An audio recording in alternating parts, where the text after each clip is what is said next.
Hello, Kristen. Hey, I just want to show you how to make posts on your WordPress site. It's a little bit similar to BlogPress. So we would go into the dashboard after you're logged in here, and you scroll down to the post here. Now let's just go ahead and look at all the posts, and you could see that you had a draft here that you had started on Blogger. But let's go to the Epsom salts Easter eggs and hit edit. And as we scroll down here, we see that we got all kind of pictures and whatnot. Now if you want to get a better view, you can pull this down and kind of look at it a little bit better, or you can go to the full screen mode where you can start, it's a little bit easier to edit there as well. And if you ever want to exit the full screen mode, you just bring your mouse up here, click exit full screen mode, and you're back to this mode as well. Now let's go over these little tools. I'll just browse over the basic ones real quick. Of course, you know what bold is. If you highlight something, you can make it bold. You can make it italic, strike through, so on and so forth. So these are all, and if you wanted it to be bulleted, you would do this, or numbered, do this, quote, that would be a quote block. Of course, left, that, or centered, or aligned to the right.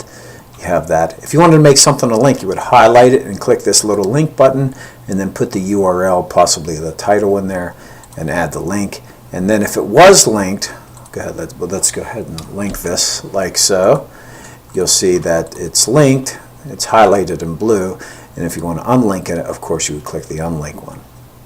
This right here is like a line break. So if I was on your website and I was down here, and let's say that I wanted only this much to show, I would hit this line break right here, so that whenever people were browsing my WordPress, they would only see up until the first picture on the post. So let's go ahead and click update, and we'll go to this. Now you notice we could see past this first picture, but let's click refresh and see what happens here.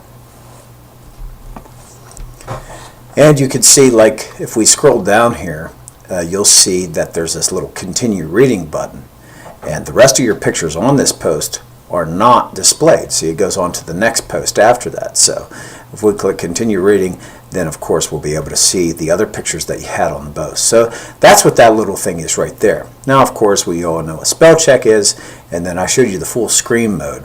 And this is another menu bar where you could have different styles of text if you would like, or address text, heading text, so on and so forth.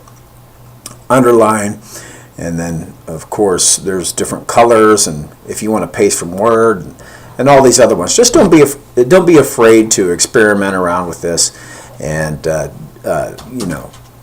it's good. It's okay to make mistakes, I guess is what I'm trying to say.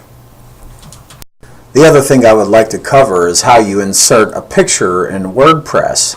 And you see, you have all these pictures here, but you insert them in Blogger, and of course I imported them. So it's important for you to know this. So I'm going to make a little work area for me up here, and see this upload, insert, add media. So whether it be a picture or movie or whatever, you could add something from your computer. Of course, you would select a file, and then of course go to an image, and I'm going to throw my office in there.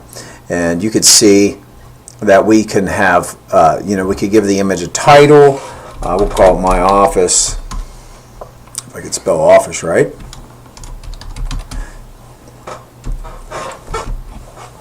And we just give it an alternate text, maybe Max's Office, and this is the website Pro Office, welcome to our office. And here we could pick whether we wanted a not aligned, line to the left, line to the center, a line to the right, and then we can make it a thumbnail, just 150 wide by 150, and where we can make it large or full size, of course. And then let's go ahead and we'll keep it medium. We'll click insert into post, and you can see there that we have the picture. Now if you ever wanted to edit the picture, you can edit the picture like so, and go in here and go into advanced settings. You could shrink the picture, or do it pretty much whatever you want to it. You could go back to the original size. There's virtually limitless things that you can do to that. But just remember, whenever you're getting ready to insert an image, you would do it from here. Now, I notice in Blogger here, you're taking advantage of the photo, iStock photo, and so on and so forth. You can do that, or you, like I was bringing out here, you have the advantage to upload files directly to your server. You can also drag and drop them into this area, and they'll automatically upload. Now, I believe that yours has not 100 megabytes, but an 8 megabyte limit. You can also use images from a URL, which is kind of good because whenever you use an image from a URL, you're not using up your bandwidth space. And then if you have a gallery, you'll notice in the gallery we have the picture of my office, and then of course in the media library you'll have different pictures here that you can use that you have used in your blog in the past. So, and then you would click update, and then of course that picture would show. There's some different things that you can do over here on the right.